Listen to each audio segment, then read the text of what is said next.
noches, bienvenido a su magazine SST, Sé Seguro en el Trabajo. El día de hoy hablaremos de un tema muy interesante y algo controversial que es el acoso laboral. Para ello haremos el análisis de la sentencia 472 de 2017. Antes de entrar en el análisis de la sentencia, definamos el acoso laboral según la Ley 1010 de 2016. Cito textualmente. Artículo 2, definición y modalidades de acoso laboral. Para efecto de la presente ley se entenderá por acoso laboral toda conducta persistente y demostrable ejercida sobre un empleado, trabajador por parte de un empleador, un jefe o superior jerárquico, inmediato o mediato, un compañero de trabajo o un subalterno, encaminada a infundir miedo, intimidación, terror y angustia, a causar perjuicio laboral, generar desmotivación. Para realizar este análisis contamos con la presencia de la señora Luz Jamie López, Jacqueline Huertas, María Camila Castillo y Diana Torres, las cuales harán un resumen de la sentencia y las implicaciones que tiene el acoso laboral en la seguridad y salud en el trabajo. Bienvenida Luz Jamie, cuéntanos, ¿de qué se trata la sentencia? Ahora seguimos con la sentencia 472 de 2017, la cual ya conlleva una acción de tutela contra el IMPEC, caso en que la accionante le fue negado el traslado del lugar de trabajo al considerarse víctima de acoso laboral. La demandante es María Cristina Mora Ponce y el demandado es el IMPEC. La solicitud la hicieron el 18 de agosto del 2016 y la presentó la acción de tutela con el propósito de obtener el amparo de sus derechos fundamentales, petición, trabajo, salud y a la reunificación familiar. Mediante la Comisión Nacional de Servicio Civil, quien convocó concurso abierto por méritos en vacantes definitivas para los empleos de carrera de planta de personal administrativo en el Instituto Nacional Penitenciario y Carcelario IMPEC, la cual la demandante aplicó para el cargo de auxiliar administrativo, el cual lo aprobó satisfactoriamente y donde fue asignada en el establecimiento penitenciario de mediana seguridad y carcelario de la Unión Nariño. Y conforme también pidió el traslado y en lo cual adjuntó la solicitud de traslado para la plaza de establecimiento penitenciario de Pasto. Ella alegó que cuenta con una niña de una edad de 6 años, el cual consiguió un cupo en un colegio público y fue asignado por el sistema de balotas y que hicieron un examen de aptitud, el cual ella le implicaría que la pérdida definitiva de ese cupo y adicionalmente la hija estaba a su custodia y que su esposo no convive con ella ahora, sino que ella es la que asume todos los gastos financieros. También ella en el periodo de prueba comenzó el 17 de noviembre de 2015 con el cargo de coordinadora del área jurídica, en el cual desempeñó diligentemente según la accionante.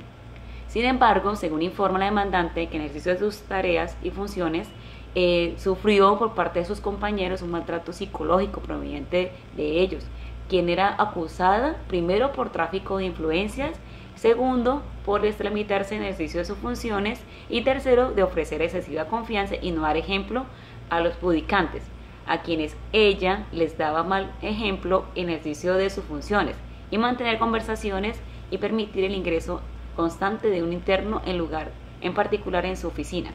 Esto conllevó a que la dirección del establecimiento les pidiera un memorando en el cual le prohibiera el ingreso a esos funcionarios. Y igualmente esto conllevó a tener un proceso disciplinario internamente, lo cual le hicieron el cambio de ella a la parte de almacén, lo cual ella alega que ese no fue su objeto para iniciar el contrato con la penitenciaria, lo cual ella se sintió que la estaban renegando de su puesto. Y le hicieron más que todo fue para crear una plaza y nombrar una persona que fuera a la lista de los elegibles, particularmente la señora Marcela Velasco, a quien ella reseña que le hicieron hincapié para poder ingresarla a ella. La demandante salió a vacaciones, pero en vista de un arbitrario cambio de turnos de descanso, debía volver el 28 de marzo. Sin embargo, el 27 de marzo fue ingresada por urgencias a la EPS Café Salud de Pasto. Allí presentó una crisis nerviosa y después de ser valorada por el médico fue incapacitada, estado en que se encontraba hasta el 18 de agosto del 2016, fecha con la que interpuso la tutela. La accionante solicitó su traslado a la Unión Nariño Penitenciario y allí alegaba que había más de 1.650 internos y 200 funcionarios, y en la Unión 85 internos y más de 20 funcionarios, según la accionante. Además, subrayó que para la fecha de la solicitud había una vacante en el Pasto para el cargo al cual ella concursó. Esta solicitud se le informó verbalmente y fue remitida al director general del INPEC, pero ella, viendo de que había de parte de ellos no hubo ninguna sentencia, no le dijeron nada, todo fue parte negativa, ella quedó inconforme con eso y acudió a la acción de tutela, por el cual ella primero alega que fue por el temor fundado ante sus graves agresiones por parte de sus compañeros, y desarrolló un trastorno mixto de ansiedad y depresión, situación que incluso le hizo abstenerse a presentar denuncia ante la Procuraduría Regional de Nariño u otras autoridades competentes en el caso de acoso laboral. Para concluir, la tutela señaló que la acción de tutela trata de evitar un perjuicio irremediable, pues de no concederse el amparo ni ser representada como por terminar pensionada a sus 35 años, lo que quiere decir que la dejaría en una edad productiva relegada y a sentirse inútil, viéndose así afectada no solamente emocionalmente sino psicológicamente, y no puede ser de sustento para su familia e hijo. Entonces también vamos a hablar sobre las sentencias de primera instancia y segunda instancia. En la primera instancia, el Juzgado Primero Civil de Circuito de Pasto, mediante la sentencia 13 de septiembre de 2016, concedió el amparo de precado y en consecuencia ordenó al director general del INPEC que a través del Comité Asesor de Traslado en 48 horas revise la habilidad de traslado de la accionante a la ciudad de Pasto, sin que el hecho de ese periodo de prueba pueda oponerse como talanquera, para determinar su procedibilidad, y incluyeron unas copias para el Comité de Convivencia Laboral del establecimiento penitenciario, como también a la EPS Café Salud y a la ARL Positiva, la cual ordenó definir si las patologías presentadas por la accionante son de origen laboral o común, pero como en el argumento no están bien descritas, no están bien conllevadas las demandas, entonces lo que argumentó es que las conductas de acoso laboral no reunían los elementos necesarios o probatorios para dar un dictamen como tal. En la segunda instancia habla más que todo que el Tribunal Superior del Distrito Judicial de Pasto, o Sala Civil, declaró improcedente la tutela respecto a la solicitud de traslado. Sin embargo, amparó el derecho fundamental de la salud y en tal sentido modificó el numeral tercero, así como ordenar a la PS Café Salud que proceda a brindar a la señora María Cristina Mora la atención integral de su patología denominada trastorno mixto de ansiedad y depresión, que ella requiera controles, valoraciones y procedimientos de exámenes y terapias, medicamentos, insumos y hospitalización en caso de requerirse, y todos los demás médicos tratantes consideren necesarios para tratar su padecimiento. El acoso laboral no está plenamente probado y en conocimiento de las autoridades competentes, lo cual se recibe esta presentación de servicio requerido, ya que hizo saber a Café Salud que su enfermedad es de origen común y por ello a esta entidad es a quien le corresponde velar por la salud del accionante y si regresaba a su punto de trabajo. Pero finalmente en la situación de la menor se expuso la ausencia de su madre sin duda le afectaba y no cuenta con su padre, quien reside en la ciudad de Pasto, por lo cual no está desprotegida. Concluyó que el accionante cuenta con varias alternativas a la acción de tutela para la defensa de sus derechos.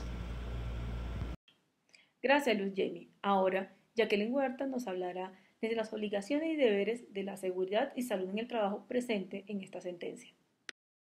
En cuanto a las obligaciones y deberes en seguridad y salud en el trabajo en esta sentencia, hay tres factores importantes. El primero es que las empresas deben realizar análisis a los puestos de trabajo para determinar si los trabajadores están en capacidad o no de desempeñar determinado cargo. En este caso, debió habérsele hecho el análisis a la señora María Cristina para determinar si ella estaba en capacidad psicosocial de desempeñar este cargo. Otro aspecto importante es que la señora María Cristina debió haber informado al Comité de Convivencia Laboral acerca de lo que estaba pasando con sus compañeros de trabajo para que el comité hubiese investigado el caso. Otro aspecto importante es que dentro de las funciones del Comité de Convivencia Laboral está el de examinar de manera específica y confidencial el acoso laboral, y así como también las pruebas que la soportan. Considero que hizo falta gestión de parte del comité para identificar si hubo acoso laboral o no. De repente hizo falta de socializar el procedimiento en caso de acoso laboral. Gracias, Jacqueline. Ahora, María Camila, cuéntanos, ¿cuál es la importancia de la seguridad y salud en el trabajo en esta sentencia? ¿Cuál es la importancia de esta sentencia en la seguridad y salud en el trabajo? Nosotros como futuros especialistas, yo creo que sentencias como estas nos sirven de precedentes para entender lo complejo que podría ser determinar qué es acoso laboral y qué no es. Hay cosas que pudieran ser fácilmente blanco o negro, pero fácilmente hay cosas que se quedan en los matices grises y que pudiera llegar a ser muy subjetivo. Para mí, en este caso, realmente no hubo acoso laboral, pues a ella se le acusó de muchas cosas, de extralimitarse en sus funciones, de dar excesiva confianza a ciertas personas, de tráfico de influencias. Pues a ella ahí, como lo argumenta uno, no estaría como en la capacidad de poder determinar si realmente fue o no fue. Siento que la sentencia no nos da tantos elementos para poder determinar eso. Pero yo sí puedo decir fácilmente que sí encontré rasgos de acoso laboral. ¿Cómo qué? Por ejemplo, ese memorando donde le limitaban a ella la entrada a ciertos lugares, para mí podría ser un rasgo de acoso laboral. Otro podría ser el cambio injustificado de los turnos, ¿sí? Pero para que haya acoso laboral se requieren de dos elementos: que sea persistente, ese acoso laboral, esa conducta sea persistente, que yo creo que aquí no se alcanzó a dar esa persistencia, y que sea demostrable. Yo creo que tampoco se llegaron a unas instancias donde se pudiera demostrar realmente que fuera acoso laboral. Entonces es importante mirar con lupa ciertas cosas. Por ejemplo, mirar la calidad de cada persona, ¿no? Por ejemplo, yo creo que ella sí estuvo en un ambiente laboral hostil. Lo deduzco por el simple hecho de que ella, desde su entrada a la institución, ya ella quería pedir un traslado. Entonces yo creo que eso pudo haber generado un mal ambiente, donde uno sentir que un compañero realmente no quiere estar ahí. Yo creo que pudiera haber generado un mal ambiente tanto de los compañeros como de las directivas de ese establecimiento penitenciario. Pudieron haber generado esa hostilidad. Y es que si uno habla de la subjetividad, ¿por qué? Porque es que hasta un silencio pudiera parecer para una persona algo hostil. Usted hacerle una pregunta a alguien y que la gente no le conteste, o sea, pudiera parecer eso. Entonces es muy subjetivo a mi juicio.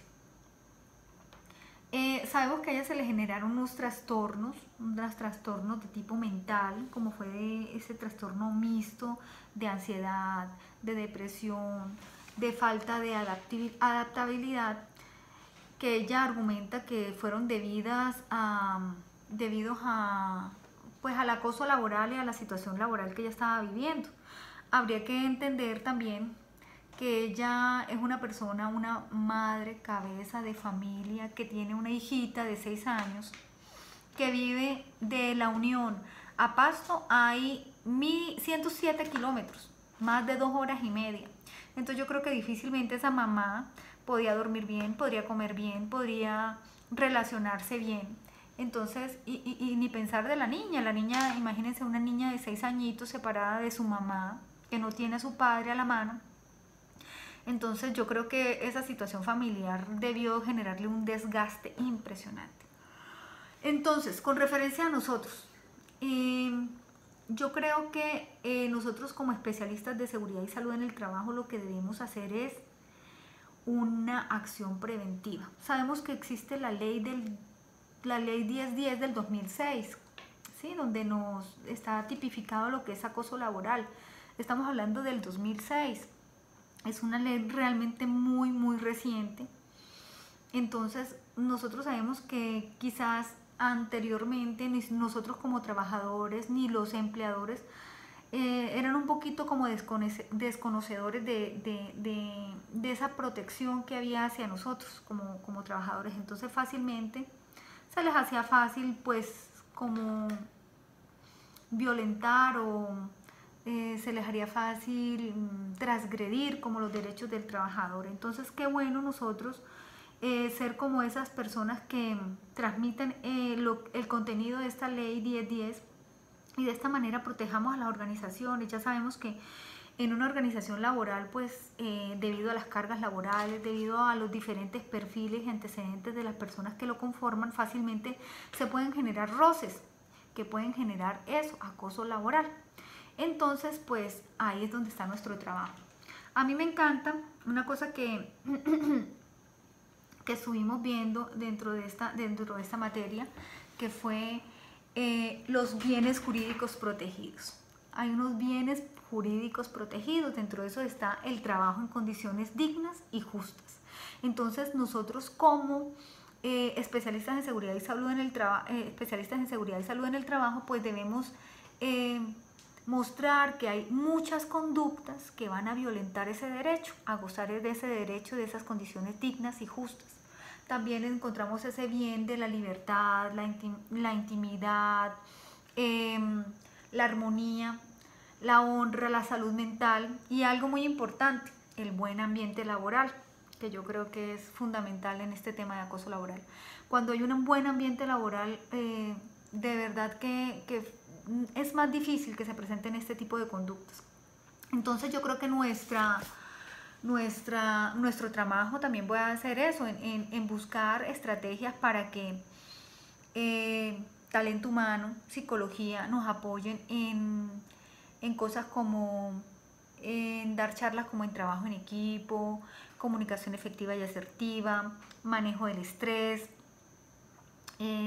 resolución de conflictos, que puedan permitir que las personas que forman parte de estas organizaciones laborales no tengan más de los roces estrictamente necesarios.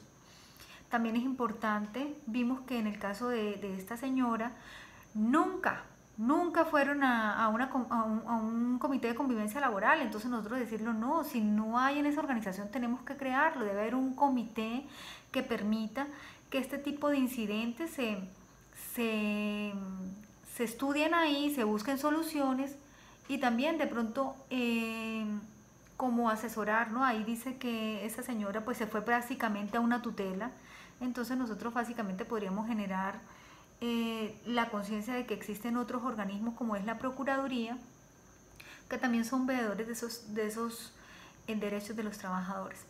Entonces yo creo que ese sería nuestro impacto en la mejora de los ambientes laborales, que eviten que se generen conductas que se tipifiquen en acoso laboral. Gracias, María Camila, por tu aporte. Ahora, Diana, cuéntanos, ¿qué opinas acerca de esta sentencia? Gracias, Sandra. Buenas noches. Y para concluir este tema sobre acoso laboral y basándonos en los hechos narrados en la sentencia y sin dar un concepto clínico por parte de la RL positiva, si la enfermedad que sufre la señora María Cristina Ponce es derivada de una enfermedad laboral y que referente al acoso laboral que ella manifiesta que sufre dentro del centro penitenciario, se debe garantizar y velar porque se cumple un derecho fundamental, que es el derecho a tener un trabajo en condiciones justas y dignas. Además, algo muy importante y que no debemos dejar pasar por alto es que la señora María Cristina tiene una niña menor de 6 años que debe buscar a terceros para que la cuiden. Es decir, que también se le podrían estar vulnerando los derechos de la niña. Por consiguiente, la calidad de vida de la niña y de la señora María Cristina se estarían viendo vulnerados y por consiguiente el desarrollo de las actividades que tiene la señora dentro del centro penitenciario también podrían verse afectadas. Retomando lo que dice Leyman, uno de los precursores sobre el acoso laboral, quien concluyó que uno de los comportamientos que pueden constituir acoso laboral, entre varios, son ridiculización, críticas, desacreditación profesional, sobrecarga laboral. Es decir, que de acuerdo a las características antes mencionadas, podríamos concluir que la señora María Cristina Ponce está sufriendo de un acoso laboral dentro de su trabajo. Muchas gracias, Sandra. Buenas noches. Gracias, Diana, por tu aporte y a todas ustedes por haber participado en este magazine. Ahora bien, el acoso laboral es un tema que las empresas deben manejar muy bien y entrenar, reentrenar y capacitar a sus empleados para saber qué deben hacer cuando exista este tipo de situaciones.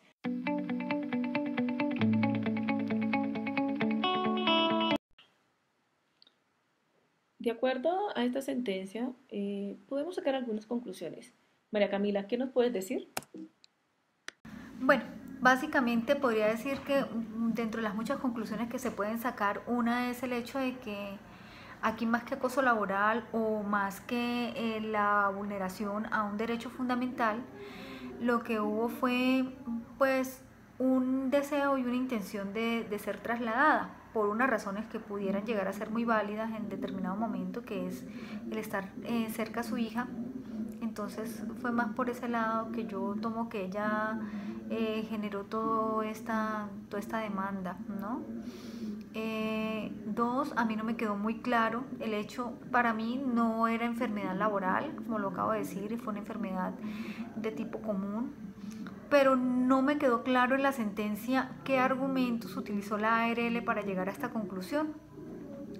De hecho, la misma Café Salud, la EPS, asumió y admitió que era una enfermedad común, pero ninguna parte de la sentencia vi bajo qué argumentos se dio esta conclusión. Y algo que me gustó fue que dentro de la sentencia hablaban del estado de debilidad de esta persona que generó esta enfermedad de tipo psiquiátrico. Entonces me encanta el hecho de que haya una protección, como lo dice ahí la sentencia, una protección constitucional a ese estado de debilidad, pues obviamente de una madre que tiene que separarse de su pequeña hija. Entonces, más que una conclusión, es una observación. Me gustó el hecho de que se tuviera en cuenta ese estado de vulnerabilidad. El procedimiento que hizo la señora María Cristina Mora Ponce no fue el correcto, por cuanto ella interpuso una acción de tutela considerando que era víctima de acoso laboral sin tener las pruebas suficientes. Ella debió haber informado en primera instancia al Comité de Convivencia Laboral para que éste hubiese actuado de acuerdo a sus funciones. En cuanto a la situación sobre la sentencia 472, sobre el caso de la señora María Cristina Mora Ponce sobre el acoso laboral, primero ella debió haber comunicado la situación ante el Comité de Convivencia Laboral. Segundo, la empresa debió acatar y llevar a cabo los procedimientos de un proceso interdisciplinario cuando fuera necesario. Tercero, también la señora debió realizar el debido proceso y asesorarse en la oficina de trabajo y exponer ante ellos el motivo por el cual ella está afectada en la parte psicológica y social. Gracias, compañeras. Como notamos en la sentencia, vemos que el acoso laboral puede llegar a existir en este caso. Sin embargo, la señora María no tomó el conducto regular que le hubiese permitido demostrar este acoso.